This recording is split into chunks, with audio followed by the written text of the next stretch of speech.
కేటీఆర్ గారు లేలే వారికి ఉన్నది, వారికి అవకాశం ఉన్నది. కేటీఆర్ గారు మాట్లాడండి.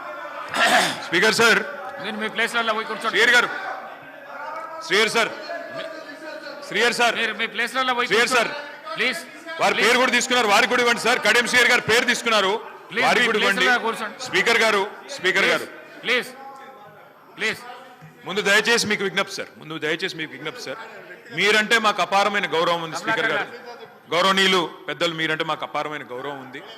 మిమ్మల్ని మేము దయచేసి కోరేది, సభ బిజినెస్ను దయచేసి నడిపే క్రమంలో గౌరవ మంత్రులు మేమేదైనా తప్పు మాట్లాడినా, మేమేదైనా మాట్లాడకూడని మాట మాట్లాడినా, తప్పు మాట్లాడినా సవరించే అధికారం వారికి ఉంది. వారు ఇంటర్వ్యూని కావచ్చు, కరెక్షన్ చేయవచ్చు. కానీ దయచేసి తమరిని కోరేది, ఇక్కడ ప్రతిపక్షంలో మేము 39 మంది ప్రధాన ప్రతిపక్షంలో ఉన్నాం, వాళ్ళు 64 మంది ఉన్నారు. మరి వారికేమో సభ్యులు లేచినా మీరు సమయం ఇస్తున్నారు, వారు వ్యక్తిగతంగా దూషించినా, నోటికొచ్చినట్టు మాట్లాడినా మీరు కనీసం మళ్ళీ మాకు అవకాశం కూడా ఇవ్వట్లేదు. మొదల డిమాండ్ సార్, దయచేసి కడియం శ్రీహరి గారి పట్ల వారు చేసిన అనుచిత వ్యాఖ్యలను తొలగించండి రికార్డుల నుంచి. దయచేసి వారిని ఉపసంహరించుకోమని చెప్పి కూడా నా విజ్ఞప్తి నెంబర్ 1. రెండవది సార్, వారు ఉప ముఖ్యమంత్రిగా పనిచేసిన పెద్దలు, దాదాపు 15 ఏళ్లు మంత్రిగా పనిచేసిన సీనియర్ నాయకులు, గౌరవనీయులు పెద్దలు కడియం శ్రీహరి గారి పట్ల వాళ్ళ రాజగోపాల్ రెడ్డి గారు చేసిన వ్యాఖ్యలు సబబు కాదు సార్, దాన్ని దయచేసి తొలగించాలి రికార్డుల నుంచి అనేది నెంబర్ వన్ సార్. రెండవది, రాజగోపాల్ మీరు కూడా ఒకటి సార్, ఒక విషయం మాకు క్లియర్గా చెప్పండి. మా సభ్యులు లేచి అడిగితే మరి సభ్యులకైతే ఒకటే హక్కు ఉంటుంది సార్, అందరి సభ్యులకు 119 మంది సభ్యులకు ఒకటే రకమైన హక్కు ఉంటుంది. మా సభ్యులు అడిగితేనేమో మైకు రావడం లేదు, మరి వాళ్ళ అవతల వైపు ట్రెజరీ బెంచెస్ నుంచి సభ్యులు అడిగినా మైక్ ఇస్తున్నారు, ఎప్పుడు అడిగినా మైక్ ఇస్తున్నారు, వాళ్ళని మాట్లాడమని మీరే మరి మోటివేట్ చేస్తున్నారు. దయచేసి నా విజ్ఞప్తి మీతోని, అందరు సభ్యులను ఒకటే ఘాటను ఒకటే పద్ధతిలో చూడాలి తప్ప ఈ రకంగా చూడడం ఇది భావ్యం కాదు కదా సార్. మీరు కూడా దయచేసి ఈ విషయంలో పునరాలోచించాలని విజ్ఞప్తి. ముందు రాజగోపాల్ రెడ్డి గారు మాట్లాడిన మాటలను దయచేసి మరి రికార్డుల నుంచి తొలగించాలని మిమ్మల్ని కోరుతా ఉన్నా అధ్యక్ష. వారు కూడా ఉపసంహరించుకుంటే వారి గౌరవం దక్కుతుంది. అట్లా మాట్లాడడం ఒక సీనియర్ దళిత నాయకుడి పట్ల, ఒక సీనియర్ దళిత మంత్రి పట్ల, గతంలో 15 ఏళ్లు మంత్రిగా పనిచేసిన పెద్దల పట్ల ఆ రకంగా మాట్లాడడం వారికి మంచిది కాదు. ఉపసంహరించుకోమనండి, లేదా మీరైనా రికార్డుల నుంచి తొలగించాలనేది డిమాండ్. రెండవ మాట అధ్యక్ష, ఇందాక నాకు మీరు మైక్ ఇవ్వలేదు, ఇప్పుడు ఇచ్చినారు అనుకుంటున్నాను. దానికోసమే ఇందాక పొన్నం ప్రభాకర్ గారు మాట్లాడినప్పుడు నేను వారంటే నాకు గౌరవం ఉంది అధ్యక్ష. పొన్నం ప్రభాకర్ గారు నేను 2009 నుంచి కలిసి పనిచేసిన సహచరులు. ఆనాడు వారు ఎంపీగా, నేను ఎమ్మెల్యేగా మొదటిసారి గెలిచినాం, అప్పటి నుంచి కలిసి పనిచేసినాం. కానీ సత్యదూరమైన మాటలు చెప్తుంటే, వాస్తవానికి విరుద్ధమైన మాటలు చెప్తుంటే బాధతో తప్పకుండా అన్నాం అధ్యక్ష. కానీ వారు కూడా గౌరవ మంత్రి వారు, ఈరోజు గౌరవ మంత్రి గారు తప్పకుండా ఆలోచించాలి, మాట్లాడేటప్పుడు ఒకటికి 2 సార్లు ఆలోచించాలి. ఇవాళ వారి నియోజకవర్గంలో హుస్నాబాద్లో గౌరవెల్లి అనే రిజర్వాయర్ పూర్తయి ట్రయల్ రన్ అయిన మాట వాస్తవం కాదా అధ్యక్ష? ఇవాళ హుస్నాబాద్లో ప్రజలకు తెలియదా? వేములవాడ నియోజకవర్గంలో మలకపేట రిజర్వాయర్ మొత్తం పూర్తయి అందులో 1 TMC నీళ్లున్న మాట వాస్తవం కాదా అధ్యక్ష? ఇవాళ కాళేశ్వరం గురించి మాట్లాడి అదేమి జరగనట్టు నేను మేడిగడ్డకు పోయి వచ్చి మా మీద బురద జల్లే ప్రయత్నం ఏదైతే చేస్తున్నారో అధ్యక్ష, నేను గౌరవ సభ్యులకు తమరి ద్వారా తెలియజేసేది అధ్యక్ష ఒకటే ఒక్క మాట అధ్యక్ష. కాళేశ్వరం అనేది ఒక బరాజ్ కాదు అధ్యక్ష. కాళేశ్వరం అంటే 3 బరాజులు, 15 రిజర్వాయర్లు, 21 పంప్ హౌజులు, 19 సబ్ స్టేషన్లు, 203 కిలోమీటర్ల టన్నల్స్, 1531 కిలోమీటర్ల గ్రావిటీ కాలువలు, 141 TMCల స్టోరేజ్ కెపాసిటీ, అదేవిధంగా 240 TMCల యూటిలైజేషన్. శ్రీయర్ గారు ఏమన్నారు అధ్యక్ష? శ్రీయర్ గారు ఒకటే మాట అన్నారు, స్టెబిలైజేషన్ కూడా తీసుకోవాలి ఒక ప్రాజెక్టులో. కొత్తగా 97,000 కూడా నీళ్ళు ఇయ్యలేదని మాట్లాడితే స్థిరీకరించబడ్డ ఆయకట్టు ఎంత అని అధికారిని అడుగుతుంటే ముఖ్యమంత్రి గారు మాట్లాడనీయలేదన్నారు. గొప్ప ఉదాహరణ నా నియోజకవర్గం అధ్యక్ష. మా దగ్గర అప్పర్ మానేర్ అనే ప్రాజెక్టు నిజాం టైంలో కట్టినారు అధ్యక్ష, 45లో కట్టినారు. ఆ అప్పర్ మానేర్ అనే ప్రాజెక్టు కోసం ఆనాడు రాజశేఖర రెడ్డి గారి ఆనాడు ప్రభుత్వం ఉన్నప్పుడు కూడా పాదయాత్రలు జరిగినాయి. దాన్ని ఎప్పటికప్పుడు స్థిరీకరించాలని, నింపాలనే ప్రయత్నాలు జరిగినాయి. కానీ ఎప్పుడు నింపబడ్డది అధ్యక్ష? మొత్తానికి మల్లన్న సాగర్ కట్టిన తర్వాత మల్లన్న సాగర్ నుంచి వచ్చే కాలువ ద్వారా ఎప్పుడైతే కూడవెల్లిలోకి నీళ్ళు వచ్చినాయో, కూడవెల్లి వాగులోకి ఈరోజు ఏప్రిల్లో ఎర్రటి ఎండల్లో కూడా మా మిడ్ మానేరు, మా అప్పర్ మానేరు ఎండుతున్న మాట వాస్తవమా కాదా? మా కరీంనగర్ జిల్లా శాసనసభ్యులు వారికి తెలుసు అధ్యక్ష, శ్రీధర్ బాబు గారికి, పొన్నం ప్రభాకర్ గారికి. అందుకే ఆ బాధతోనే మేము చెప్పింది, గౌరవెల్లి అయినా, మలక్పేట్ రిజర్వాయర్ అయినా, అదేవిధంగా మా అప్పర్ మానేర్ అయినా, స్థిరీకరించబడ్డ సింగూర్ అయినా, స్థిరీకరించబడ్డ నిజాం సాగర్ అయినా, SRSP పునరుజ్జీవమైనా, ఇవన్నీ కూడా కాళేశ్వరం ద్వారా జరిగిన మాట వాస్తవం అధ్యక్ష. అందుకే గౌరవ మంత్రి గారిని, ప్రభాకర్ గారంటే నాకు గౌరవం, ఎందుకంటే ఉద్యమ సహచరుడు.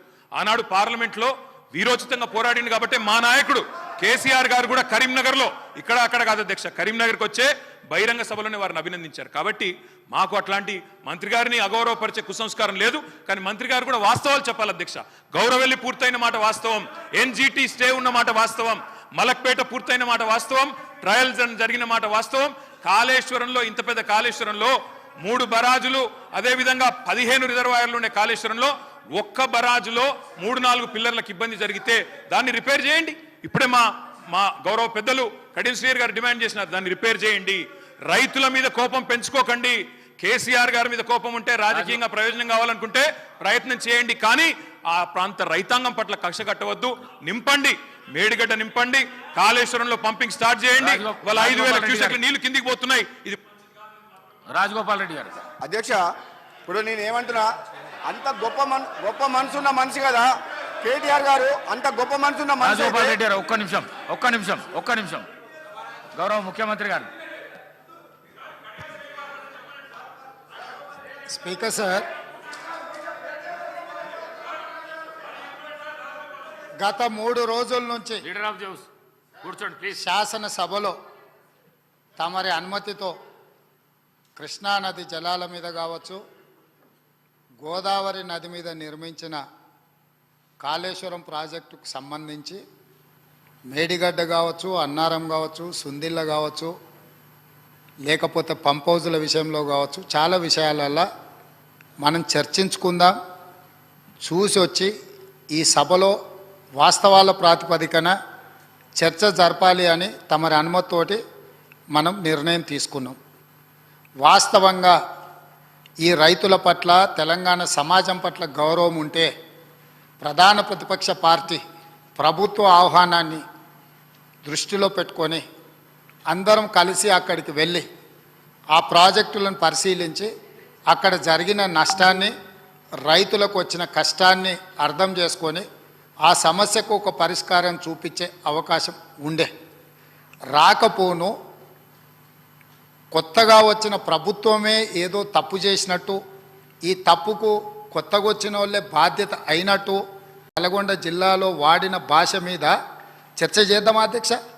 ఏం బీకనిక పోయినరని అడుగుతాడా అధ్యక్ష?